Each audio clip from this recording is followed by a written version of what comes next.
നമുക്കതിനുള്ള dedication ഉണ്ടെങ്കിൽ ഉറപ്പായിട്ടും നമുക്കത് നേടിയെടുക്കാൻ പറ്റും. അതിനുള്ള സോഴ്സ് അവർ ഉറപ്പായിട്ടും തരും.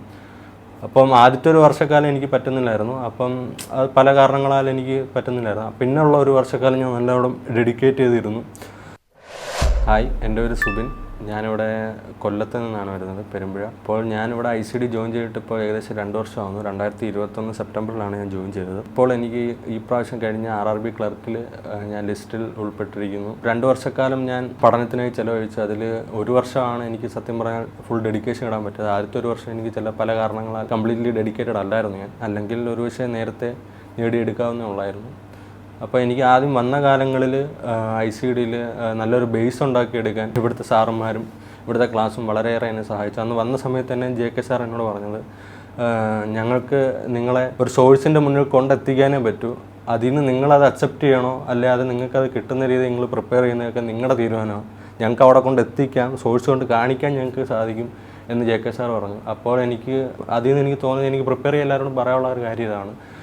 നമ്മളെ ഒരിക്കലും ഇന്നത് കൊണ്ട് എത്തിച്ച് ആ ഒരു സോഴ്സിൽ കൊണ്ട് എത്തിക്കാൻ നമ്മുടെ സാറന്മാർക്ക് സാധിക്കും. പക്ഷേ അത് നമ്മൾ സ്വീകരിക്കണോ, അതിൽ നമുക്ക് ലഭിക്കണം എന്നുണ്ടെങ്കിൽ അത് നമ്മൾ റിസീവ് ചെയ്യണം. അത് നമ്മളത് സ്വയം പ്രിപ്പയർ ചെയ്ത് നമുക്കതിനുള്ള ഡെഡിക്കേഷൻ ഉണ്ടെങ്കിൽ ഉറപ്പായിട്ടും നമുക്കത് നേടിയെടുക്കാൻ പറ്റും. അതിനുള്ള സോഴ്സ് അവർ ഉറപ്പായിട്ടും തരും. അപ്പം ആദ്യത്തെ ഒരു വർഷക്കാലം എനിക്ക് പറ്റുന്നില്ലായിരുന്നു. അപ്പം അത് പല കാരണങ്ങളാൽ എനിക്ക് പറ്റുന്നില്ലായിരുന്നു. പിന്നെയുള്ള ഒരു വർഷക്കാലം ഞാൻ നല്ലോണം ഡെഡിക്കേറ്റ് ചെയ്തിരുന്നു.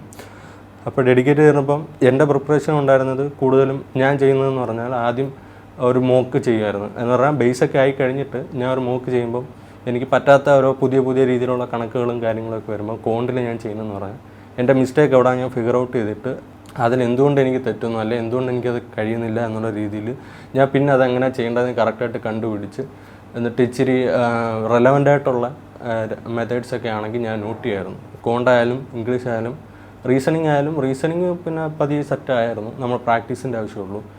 അപ്പോൾ അങ്ങനെ ഞാൻ നോട്ട് ചെയ്ത് ഓരോ പുതിയ മെത്തേഡുകളായി നമുക്കൊരു ലിമിറ്റ് കഴിയുമ്പോൾ നമുക്ക് മനസ്സിലാവും. പിന്നെ നമുക്ക് ഓൾറെഡി നല്ലൊരു ലെവലായി കഴിഞ്ഞാൽ പിന്നെ പ്രശ്നമില്ല. നമ്മൾ കറക്റ്റായിട്ട് അപ്ഡേറ്റ് ചെയ്ത് പോയാൽ മതി. അപ്പം മോക്ക് ചെയ്യുക, അപ്പം നിങ്ങളുടെ പ്രശ്നങ്ങൾ എവിടെയാണെന്ന് തിരിച്ചറിയുക, അത് കറക്റ്റ് ചെയ്യുക, റിക്കവർ ചെയ്യുക, പോവുക. പിന്നെ GA നമ്മൾ ഡെയിലി നോക്കി പോകുന്നത് എപ്പോഴും നല്ലതായിരിക്കും. എക്സാം പാസ്സായ പ്രിലിംസ് വീണ് കഴിഞ്ഞിട്ട് GA പ്രിപ്പയർ ചെയ്യാൻ നിന്നാൽ നമുക്ക് ചിലപ്പം മൊത്തം കംപ്ലീറ്റ് ചെയ്യാൻ പറ്റില്ല. അപ്പോൾ ഡെയിലി നോക്കി പോകുന്നത് നല്ലതായിരിക്കും. അപ്പം എല്ലാവർക്കും ഓൾ ദി ബെസ്റ്റ്.